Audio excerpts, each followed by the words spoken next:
Welcome to a post-match coverage of the match between New Zealand and Pakistan that was being played in Bengaluru at the M. Chinnaswamy. I'm Esha Hanspal. Batting first, New Zealand had set Pakistan a target of 402 runs. 95 of 79 is what Kane Williamson got in his innings when New Zealand were batting. Well, Pakistan's innings was rain-marred, got stalled twice. The revised target for Pakistan after the covers came off for the second time was 31 runs in 41 overs. Well, after Pakistan's match against Bangladesh, Fakhar Zaman was among the runs again, getting his first century of this World Cup. And what a century that was. 126 of 81 balls, 8 fours and 11 sixes. Well, more than 75% of his runs came through boundaries. Babar Azam got 66 of 63. When rain interrupted match again, the match did not resume. Eventually, Pakistan won by 21 runs through the DLS method. And Pakistan stay alive in the race to the semis. With me in the studios, Mr. Dav Whatmore and Nikhil Mathur. Did we expect that? Dav, I'll come to you first. Actually, no, I didn't expect that. But I knew that the Pakistan batsmen had to put the foot on the accelerator pretty much straight away, particularly with only 2 out of that ring in that first 10 overs. And, they got a wicket early as well. But boy, oh boy, it was fireworks right from the beginning. And, when you win by 21 runs on Duckworth-Lewis, you are well ahead of that, the past score. And only playing half the game, 21 runs ahead, they were absolutely well placed to go ahead and win it if it went the full distance. And the second wicket partnership between Fakhar Zaman and Babar Azam, I saw how the run rate was just ticked off the roof. Right from starting at a slightly lowerish run rate, they actually went ahead of New Zealand. And we were thinking 401 is a humongous total. Azam was, the captain was lucky the lefty was going after it, like a Zaman. So he could take a little bit of time, knocking in the gaps, giving him the strike, and then allowing him to just go ahead and continue the way he was going. He was seeing it really well. Nice pitch, small boundaries, fast outfield. He was absolutely creaming it. So, but then after that second rain break, Babar Azam, he turned it on as well, and to ensure 21 run above the par rate. I'll come to Fakhar Zaman's innings in a bit, Nikhil, with you. But then what do you have to say about Pakistan eventually qualifying for the semis? And they did not even play full 50 overs? Yeah, Did we really expect that? I mean, Pakistan somehow find a way to, be in contention for the semi-finals. And, they are a team which no one wants to face because you never know which Pakistan is going to turn up. Suddenly, they will start playing great cricket. I think, but, it was a classic cricket game. 400 New Zealand scored. I think rain played spoil sport. Otherwise, we had a thriller on our hands. New Zealand played really well. Kane Williamson and Rachin Ravindra. And then Fakhar Zaman and Babar Azam. Contrasting innings. But as Dav said, Babar Azam, he accelerated at the right moment after the second break. Otherwise, he was just going with a strike rate of 100. But Fakhar Zaman, what clean hitting, 11 sixes, all of them. He just screamed the bowlers, and not a single miss hit. I think I just wanted him to go on because it was a treat for the viewers. Still not out. He would have played more. Yeah. 126 not out, right? Yeah, 200 maybe he would have scored. Yeah. We didn't know how much he was going to score today. A double 100 was on the cards for sure. But the thing is, Nikhil said he didn't miss hit a ball. When he went for the big shot over the boundary, he connected. We have his wagon wheel also here. Yeah, he loved that forward of square leg, that cow corner area. 42 runs, a lot of sixes in that area, I tell you. He was just a joy to watch, just brute strength today. Yeah, and he was in and out of the Pakistan side, but he just loves New Zealand. I was just reading a stat there. This is his 4th century against New Zealand this year. Yeah. So I think he absolutely loves New Zealand. And, New Zealand have now lost 4 on the trot. I think they're losing off this team at the wrong time. I think they just need to win their last match to stay in contention and make it through to the semi-finals because of their run rate. Would you have ever attribute this loss to New Zealand? They were a little unlucky. Probably played by the hand of the weather in this case. Yeah, look, people were saying that 3 games in a row, the bubbles burst. Yeah, they're heading in the wrong direction, and that's understandable. But New Zealand, look at what they did. I mean, they lost the toss, asked to bat, and they put on 400 or 3, whatever, we 400. Cannot ignore that, So you can't ask any more than that. So to lose the game after that was very unusual. Hardly any team loses a match after you score 400. This is a particular one-off. So look, New Zealand has to guard against a little bit of lack of confidence. But if you look at it realistically, they can take a lot of positives from this game. Their bowling has to improve a little bit. The pitch was just way too good. Okay, if you talk about Fakhar Zaman again, we saw a glimmer of hope, more than a glimmer of hope. He scored his half-century in the last game that Pakistan played. Before that, he was out for 3 to 4 games, if I'm not mistaken, if it was 3 or 4. In the first game he had played, and he wasn't really among the runs then. And before that too. Coming into the tournament. He began with the tournament. I think he scored 12 or 15 odd runs, went off, was sitting on the bench for the next few. The previous game that Pakistan played, I think it was against Bangladesh, if I'm not mistaken, and that's when he got... He got some runs. Yeah, he got 70, 80 odd runs, and today he was on a blitzkrieg, hitting the ball all over the park. Would you say this is an indication of the things to come, and this is not just a flash in the pan? Do you see the return of Fakhar Zaman, and is he in full form and he's going to go? Well, he's not a flash in the pan. The only reason he was omitted from the team, it wasn't just that one innings. It was the practice matches beforehand, and beyond that. In the Asia Cup, he was also struggling a bit. So, he was struggling to get a run. Eventually, he was omitted after one game, which probably seems a little unfair in this tournament. But that was on the back of a number of other dismissals, low scores. But no, it's not a flash in the pan. We know what he's capable of. Everyone was hoping and expecting him to get runs early in the tournament. That wasn't to be. So he had to spend some time out, and that may have done him the world of good because, boy, 2 games back, a 50 and a big 100 to win the game. Both games. Babar Azam is back. 66 runs. We still want a century from him. He could have got it today. Yeah, sure. He could have got that century today.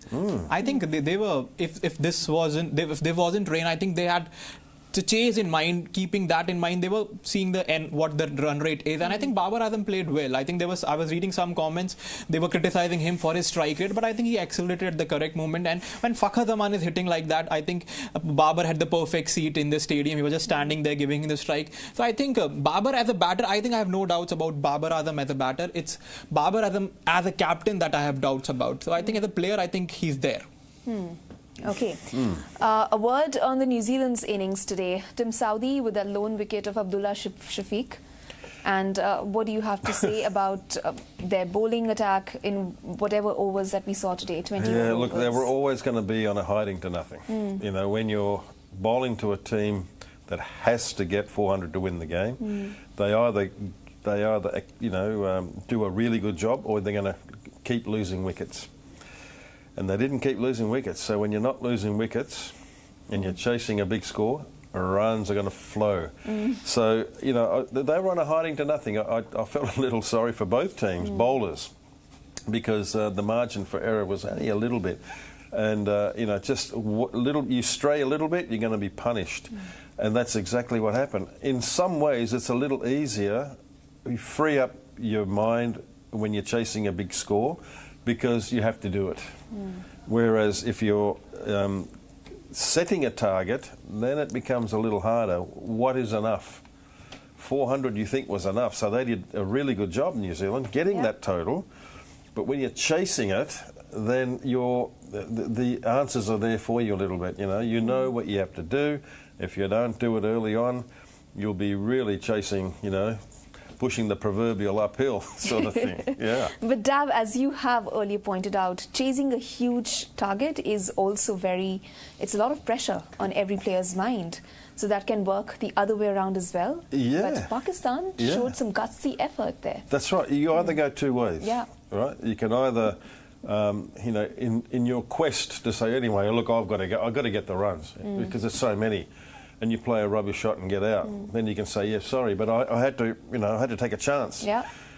But if you're smart and you take a chance, then So yeah, absolute credit goes to Fakhar Zaman and the captain Babar Azam. So yeah, my absolute pat on the back for them. Okay. Pakistan still alive. Yeah. For the race to the semis, South Africa have officially cleared that benchmark to go into the top 4. Yeah. So 2 teams, India and South Africa, are through to the semi-finals. Yep. 2 more spots open. Pakistan's still in the running. And let's now take a look at the points table and see how this looks. Before actually both the teams got into the game, this was the 8th round match for New Zealand and Pakistan. Both teams have 1 more match to play in the league stage. Pakistan next have England, who they play on November 11th, Dav, in Kolkata. Okay, that's Pakistan on 8 points now. Okay, and New Zealand, they have Sri Lanka, whom they play on November 9th in Bengaluru. So New Zealand and Pakistan are level on points. Yeah, New Zealand and Pakistan are level on points. Afghanistan, Australia also level on points. But the difference here is that Australia and Afghanistan have 2 more matches to play. After today. Yes, Australia's after only today. got 6, Australia is currently playing England. That match is underway right now. Australia and Afghanistan, who are also on 8 points, have 2 more games to go. That's right. So That's right. can you just filter all this information out for us for the sake of our viewers? Of what I see there, Australia, I think, is the one team currently on 8 points. I think will get through because they may lose today against England. It'll be a good finish, but it doesn't matter. They've got 2 games to go, and their 2 games are Afghanistan, which again won't be that easy, and Bangladesh, who are down and out. So I think it's safe to presume Australia in one of the 3. Top 3, right? Now, the 4th position is where it becomes really interesting. So you say Australia will therefore go to 12 points. Even if they lose today, they have an opportunity to go to 12 points. They have Afghanistan and Bangladesh, so they can perhaps go to 12 points. That's right. But New Zealand have only got 1 game left. Pakistan have only got 1 game left. And Afghanistan, they have 2 games left. But their 2 games are Australia, tough, and South Africa, really tough. So I would think it's going to be a bit of a punch-up and a shootout between New Zealand and Pakistan. Because Pakistan are playing England. Actually, that won't be an easy game either, the way England are. They need to up their position to ensure that they try and get into that Champions Trophy. Yeah. So that's going to be a little harder than what it normally would be. Okay. Whatever it is, it's going to be very exciting. So Afghanistan have South Africa and Australia, correct? Yep. And Pakistan have 1 more match, which is England. That's right. So I wonder who New Zealand is playing next. New Zealand have Sri Lanka. They play Sri Lanka. Yeah. Correct. So they have to win. Yeah. It's straightforward for them. I think the NRR will also come into play. New Zealand is 0.398, Pakistan is 0.036. So I think a straight win for New Zealand would do it. Pakistan would have to win it big if they want to topple New Zealand in that points table. And I think now Afghanistan will be ruining that loss to Bangladesh. Bangladesh have only beaten 1 team, and that is Afghanistan. Had they beaten them, they would have been on like 10 points, and they would have been. That's game 1, wasn't it? Yeah, I think they would be ruining those chances. But I think New Zealand, I think it was a bit unlucky for New Zealand today. I think if it would have been a 50 overs game, 400, chasing 400, it's a different ball game. If they would have lost any of the wickets, then they would have got those points and they would have been at 10 points. But Kane Williamson back for them, I think they are still in the mix and I think they will make it. So whose position in the semi-final spot currently is the most precarious? New Zealand. New Zealand. That's right. Yeah. New Zealand only got 1 game left, and Australia have 2 after today. Right. So it is New Zealand. It's a bit of a straight shootout, I think, between New Zealand and Pakistan. Okay. I don't want to rule out Afghanistan either, but I think... Of course, yeah. So if Pakistan play that lone match against England, that they have 1 remaining, their chances to qualify to the semis would depend a lot on New Zealand playing the other two matches that they have. One match. They each only got one match left. Correct. But, you know, because the run rate is a little inferior to New Zealand, then they will probably have an idea in their mind before the game starts as to what sort of winning margin they need to attain to bridge the gap. Yeah. Assuming New Zealand win, of course. If New Zealand does not win, Pakistan win, no need for a net run rate. Okay, and the most interesting part of this is that we can resume this discussion again in the post-match coverage of the other match, which is being played currently between England and Australia. England and Australia, because this permutation and combination is going to change a bit again, and we shall again try to calculate who goes into the top 3 or the 4th spot. Okay, let's now take a few comments that we've got after that particular innings, and let's see. My sense is Australia will lose today, and they'll remain on 8, which will make it, you know, just a little bit more interesting. More interesting. The big rivalry, I think England might just take the points there. You know, they're fighting hard today. I don't really remember who said this, but I'm assuming it was one of the English players who said that for us, this is a World Cup game, the one against Australia. So I can probably find that out and discuss that in the post-match. But, well, yeah, if England manages to clinch that one, this will be their only the second win of the tournament. That's right. So defending champions. Yeah, they're not going to trouble the leaderboard, but they'll certainly spoil the party and make it even a little bit more interesting as far as Australia's concerned. Okay. Nikhil, you want to take a few comments that we've got for Dav? Yeah. Segment No More with Whatmore. We have a few. Vicky says New Zealand cricket team is the unluckiest team in cricket. Change my mind. Can you? I don't think so. They are an unlucky team. That final, 2019 World Cup final, and again rain. Oh, yeah. They've been the perennial bridesmaids, haven't they? You know, so never the bride. Yeah. But they keep coming back, you know, and I expect them to do nothing else next game as well. As I said all along, I think, you know, they'll prevail. They've played well enough throughout the whole tournament to you know, to warrant being in that semi-final, and it'll come down to one more game. Yeah. Yeah. So Krish says, can we enjoy a final between India versus Pakistan? Oh. And yeah, that means you need to... if nothing else, the rain gods might want that. Yeah, and I tell you, so will the broadcasters. Yeah. You know, imagine India playing Pakistan in the final at Ahmedabad.